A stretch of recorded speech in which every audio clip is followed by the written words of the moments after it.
بسم الله الرحمن الرحیم. السلام علیکم ورحمت الله وبرکاته. زم تاسو ورو تاسو ملګری زشان احمد. امید لرم چې ټول بخیر او وخت مو خطري الله مخلر او الله مو په خپل حفظ او امان کې ساته. نن سره دا یو زبردست ویډیو شیر کوم چې پاکستان کې ټیم چې کوم ایرپورټ نه روانه کیږي یو ایته نو ډیر په خپل انداز کې چې کې ورلد کپ ته روان دي. زموږ چې کوم کلاړین دي فند رکن سکواډ د t20 ورلد کپ دپاره نو ډېر په ښایسته طریقې سره چې کوم د هغې رخصت وشوه د ټیم انشاءالله پاکستان بال ته چې کوم t20 ورلد کپ میچونه دي هغه هم لوبوي او اولنی میچ چې کوم د انډیا خلاف دی نو هغه هم په 24 تاریخ پاکستان او انډیا خلاف به کېږي. د هغې نه مخکې پاکستان واور میچونه هم کوي. نو د هغې نه مخکې چې موږ خبر وکړو د ورلد کپ حوالې سره راځي اول ته دا پاکستان دا ویډیو پاکستان کرکټ ټیم چې کوم ریپورټ نه روانه کېږي ورلد کپ دپاره نو اول سره دغه شیر کوم. نو راځئ زموږ سره.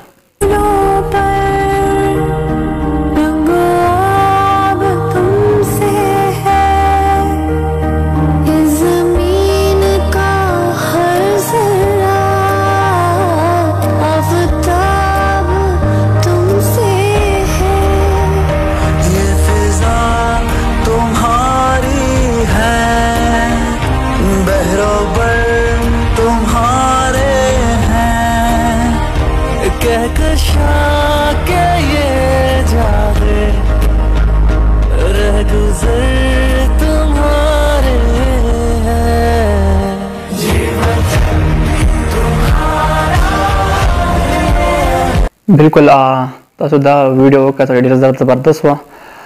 نو زموږ چې کوم دعاګانې دي د پاکستان کې ټیم سره دي انشاءالله چې پاکستان کوم سکواډ کې تبدیلي راغلې د پاکستان چې کوم بیټینګ لاین دی ماشاءالله ډېر زیات مضبوط شوی دی او په ټیم کې ډېر زیات ښایسته چینجز مثبت چینجز راغلي. سرفراز په شکل کې شو ملک په شکل کې حافظ دی په ټیم کې بالینګ کې کوچري زموږ سره حبریاز وی امیر ډېره زیاته بخاور انشاءالله پاکستان ټیم ماشاءالله ډېر زیات فټ پلیډان دي پکې ینګ هم دي سینیر هم پکې نو ډېر ښایسته کمبینیشن یې جوړ دی. دې نه مخکې t20 کپ په پاکستان کې وشو ډېر په ښه طریقې سره.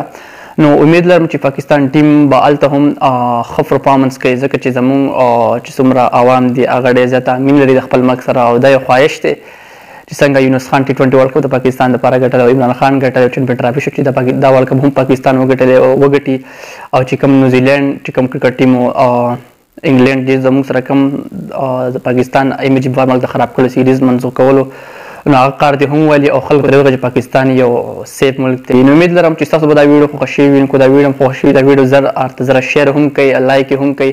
تل بله ویډیو پورې خپل روزي شان له ورکړي اجازت لري. الله